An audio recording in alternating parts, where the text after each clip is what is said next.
비례연합정당 참여 여부를 놓고 진통을 겪고 있는 더불어민주당 오늘 최고위원회의에서 이 문제 논의가 됐었는데요. 먼저 이해찬 대표의 얘기를 듣고 분석 이어가도록 하겠습니다. 민주당은 오늘 촛불혁명세력 비례대표 단일화를 위한 연합정당 참여를 전당원 투표에 붙이기로 결정을 했습니다. 미래통합당은 가짜 페이퍼 위성정을 만들어 소수성에 들어갈 의석을 도둑질하는 반칙을 저지르고 있습니다. 미통당은 오만하게도 반칙을 놓쳐 일당이 되면 보복 탄핵을 하겠다고 선언하였습니다. 우리의 목적은 선거법의 취지를 살리고 반칙과 탈법을 저지르는 미통당을 응징하는 데 있습니다. 네, 지금 이해찬 대표 얘기 들어보니까 내일부터 이제 전당원 투표를 해서 결정을 하겠다는 건데 어제 의원총회도 했고 내일 이제 전당원 투표. 사실 근데 이해찬 대표 얘기 들어보면 비례연합정당 참여하는 쪽으로 사실상 마음을 굳힌 것 같거든요. 아마 이제 뉘앙스는 그런 것 같아요. 네네. 실리냐 명분이냐 이런 문제인데 네. 명분을 너무 따지다 보면 이제 완전히 총선 끝나고 나면 의석 분포가 이제 역전될 거다, 여소야대가 될 수 있다라고 하는 이제 그런 부분인 것 같습니다. 그러다 보니 이제 의원들도 그렇고 그런 우려와 걱정을 하는 것 같고 그러다 보니까 이제 아무래도 참여하는 쪽으로 무게추가 움직이는 것처럼 보여지는데요. 네. 중요한 건 저는 이제 정의당이나 다른 정당들이 참여를 지금 거의 안 하겠다고 얘기하고 있는 상황 아니에요? 네, 지금으로서는 그렇죠. 그렇죠. 그런 상황에서 민주당이 그럼 민주당만 만드는 것인지 이것도 고민해봐야 돼요. 연합정당을 만든다고 했는데 연합정당에 들어올 사람이 별로 없다고 하면 그럼 그냥 민주당만의 비례당이 될 수밖에 없는 상황이 될 수도 있는 거잖아요. 그러게요. 그랬을 때 과연 이제 이게 명분이 설 수 있을까? 그리고 이 명분이 제대로 없는 행동을 했을 때 다른 지역구에서 중도층의 이탈을 또 불러올 수 있는 요소도 분명히 있는 거잖아요. 이런 여러 가지를 고민해 봐야 한다고 저는 봐요. 그래서 저는 계속 이제 제가 주장했던 것은 사실은 민주당은 관여하지 말고 시민사회단체나 외부에서 지금 그 비례 진보적 성향의 시민사회단체들이 모여서 비례정당을 만들려고 하고 있지 않습니까? 물론 거기서 제안해서 연합정당을 만들자고 했지만 당에 관계없이 그렇게 운영하는 것은 뭐 자발적으로 하는 거니까 저는 그거는 뭐 어느 정도 뭐라고 우리가 얘기할 수 있는 상황이 아니라고 보는데 정당이 민주당이 직접 관여하거나 개입하는 문제에 있어서는 여러 가지 또 부작용을 날 수도 있는 문제가 있어서 저는 이 문제는 끝까지 좀 지켜봐야 된다. 분위기는 그렇게 가지만 또 많은 민주당 당원들 중에 또 그렇게 생각하지 않는 분도 있을 수 있지 않겠어요? 그렇죠. 조금 지켜봐야 되지 않나 이런 생각이 듭니다. 그렇군요. 네, 변호사님. 근데 어제 의총에서는 의석수 시뮬레이션 결과가 또 보고가 됐다고 하더라고요. 만약에 민주당이 비례 정당에 참여하지 않으면 민주당과 통합당이 10석 이상 차이가 난다 이런 결과가 있었다고 하는데 이걸 보면 의원들도 좀 고개를 끄덕였을 것 같아요. 아니 근데 처음부터 4+1 협의체 할 때부터 한국당은 뭐라 그랬어요? 비례정당 만들겠다고 얘기했었잖아요. 저거 예상 못했냐고요. 그러다가 이제 와가지고는 뭐 의석을 도둑맞게 생겼다. 이해찬 대표는 그렇게 말씀하셨다는데 의석이 처음부터 민주당 거였냐고요. 무슨 타인의 물건을 훔치는 게 도둑이지.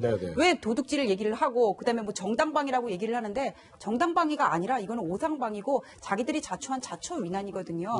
이런 상황에서 공수처 때문에 어쩔 수 없이 4+1 협의체라는 근본도 없는 협의체를 만들어서 통과를 시켰다가 일당 뺏길 것 같으니까 코로나 사태로 뭔가 정부의 지지가 떨어지는 것 같으니까는 대통령 탄핵을 막겠다 하면서 지금 막 갑자기 뭐 의석수에 치중을 하는데 아니 처음부터 소수정당 의회에 참여를 발돋움할 수 있는 발판을 마련한다고 해놓고 지금 뭐라 그래도 명분이 안 서는 거거든요. 그러니까 뭐 정당 방인이 의석을 도둑맞게 생겼다니 그런 얘기 하지 마시고 차라리 그냥 솔직하게 얘기를 하고 그때 우리가 잘못했다. 의석수 때문에 어쩔 수 없지 안 되겠다. 그냥 이렇게 얘기를 해야지. 이건 정면 승부를 해야지. 우리가 더 명분이 있다. 이거는 플랫폼 정당이다. 이런 식으로는 그냥 국민들 보기에는 말 돌리기밖에 안 됩니다. 지금 이제 비례대표 선거법이 개정되면서 룰이 바뀌었기 때문에 정말 여러 정당들이 창당되고 있는데 심지어 이런 당까지 지금 창당준비위원회를 띄웠습니다. 바로 이름이 조국수호당이라고 합니다. 이게 참 이름만 보면 조국 전 장관을 뭐 수호하겠다 이런 뜻인 것 같은데 일단 조 전 장관 같은 경우에는 어제 SNS에 저는 어떤 창당 작업에도 참여하거나 관여하지 않고 있다 이렇게 선을 긋기도 했습니다. 또 한 명 지금 이번 총선에서 사실상의 비례대표 정당으로 지금 도전을 하고 있는 사람이 있죠. 바로 안철수 국민의당 대표인데 최근에 대구 봉사활동으로 상당히 화제가 됐었는데 그 모습 잠시 보고 이어가겠습니다. 선생님, 그게 아니라 어제 제 남편이 죽었어요. 같은 병에 걸린 후 서로 다른 병원에 입원했는데 어제 죽었다는 연락을 받았어요. 그때 이후로 계속 가슴이 너무너무 답답해서 어떻게 할 수가 없어요.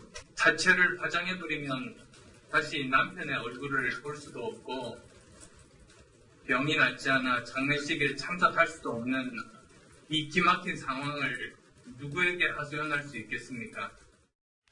네, 지금 보시는 것처럼 안 대표는 최근에 뭐 대구 봉사활동하면서 여러 지금 대구 상황들을 이렇게 전달을 해주고 있는데 오늘 아침에 조선일보 보도가 지금 또 상당히 논란이 되고 있는 것 같습니다. 한성교 미래한국당 대표가 인터뷰를 했는데 나 지금 당장 대구로 내려가서 안철수 대표 만나겠다. 그리고 통합하고 난 당대표직도 물려줄 수 있다. 근데 안철수 대표 얼마 전에 바로 지금 거절을 했는데 저 한성교 대표의 어떤 의도일까요? 그 한성교 의원 같은 경우에는 네. 불출마를 선언을 했어요. 그렇죠. 저분은 사실 정치를 접은 거라고 볼 수 있어요. 예, 첫 번째. 그다음에 두 번째, 지금 민주당에서는 우리는 비례연합이고 저기는 위성정당, 여기는 플랫폼 정당이다 하면서 뭔가 명분을 쌓으려고 하거든요. 네네. 그러니까 미래통합당 입장에서도 한국당이 미래통합당의 영입인사 그대로 공천하는 것보다는 뭔가 중도층, 통합 네네. 중도층 젊은 층을 좀 더 이렇게 포용을 하고 손짓을 하는 게 지금 국면에서 더 윈윈하는 거가 되고요. 네. 그다음에 이게 결과적으로도 안철수 대표가 오히려 거절을 함으로써 이쪽에서 우리는 손을 내밀었는데 통합에 거절했다 하면서 뭔가 미래 한국당에서도 명분을 쌓는 오히려 그런 결과가 된 거라고 봅니다. 저게 네. 한선교 의원의 어떤 개인적인 의도를 우리가 추론하기는 어렵고 네네. 저렇게 하는 것이 미래 통합당에도 더 도움이 되고 명분을 쌓는 결과가 되는 거죠. 예. 네, 교수님 지금 안 대표 측은 뭐 통합 움직임에 대해서 선을 그었는데 저희가 아까 영상에서도 봤듯이 이 의료봉사 이후에 지금 국민의당의 지지율이 좀 오르고 있는 상황이거든요. 그렇죠. 통합의 필요성이 좀 없다 이렇게 느낄 수 있을까요? 당연히 그렇죠. 지금 통합에서 무슨 안철수 대표한테 무슨 도움이 되겠습니까? 저는 절대 도움이 된다고 보지 않아요. 안철수 네, 대표도 그걸 잘 알 겁니다.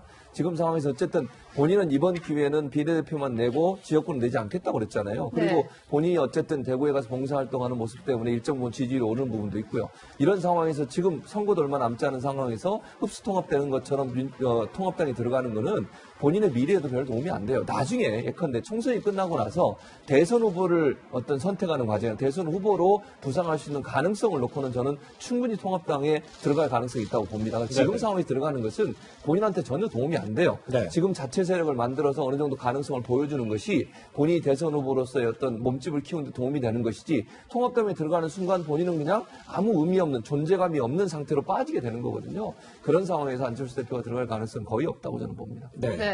그런데 저 미래한국당 사실 한 500명이 넘는 사실 공천 신청을 해서 상당히 그렇죠. 화제가 됐어요. 정말 네. 많은 숫자긴 네, 하거든요. 근데 딱 한 명 지금 가장 주목받는 사람이 이 사람인 것 같아요. 박근혜 그렇죠. 전 대통령의 변호인 유영하 변호사인 것 같은데 네. 일단 공병호 공천관리위원장은 사실상 배제할 것처럼 얘기를 했는데 뉘앙스가. 어떻게 흘러갈까요? 저는 그래야 된다고 봐요. 네네. 만약에 유영아 지금 그 변호사를 공천을 주게 되면 저는 이렇게 생각합니다. 이렇게 되면 박근혜 전 대통령의 발언 자체에도 순수성을 의심받게 돼요. 네. 박근혜 전 대통령이 그렇게 편지 써서 낸 게 유영아 변호사 그럼 공천 주려고 하는 게 아니라 이런 의혹을 받게 되는 거잖아요. 네네. 이런 의혹을 받게 되고 또 하나는 유영아 변호사가 만약 공천 받게 되면 친박 프레임이 또 나오게 돼요. 도로 그러겠네요. 친박당 아니냐. 네네. 또는 탄핵 문제의 책임론을 또 들고 나올 겁니다. 예. 여당에서는. 이런 상황에서 유영하 변호사 한 사람을 구제하는 것이 과연 통합당의 미래나 아니면 총선 전국에서 유리할 거냐? 저는 절대로 유리하다고 보지 않아요. 그런 네네. 차원이라고 하면 정치적 선택을 해야 된다. 이건 개인의 사사로운 감정의 문제가 아니라 네. 미래통합당이 국민한테 어떤 모습을 보여주는 한의 바로미터가 될 수 있기 때문에 네. 유영하 변호사에 대한 공천을 제대로 하지 않으면 큰 환란이 올 수도 있다. 이렇게 봅니다. 네, 이 총선이 한 달여 앞으로 다가오면서 빨라지고 있는 정치권 움직임 다뤄봤습니다. 두 분간 여기서 인사드리겠습니다. 고맙습니다.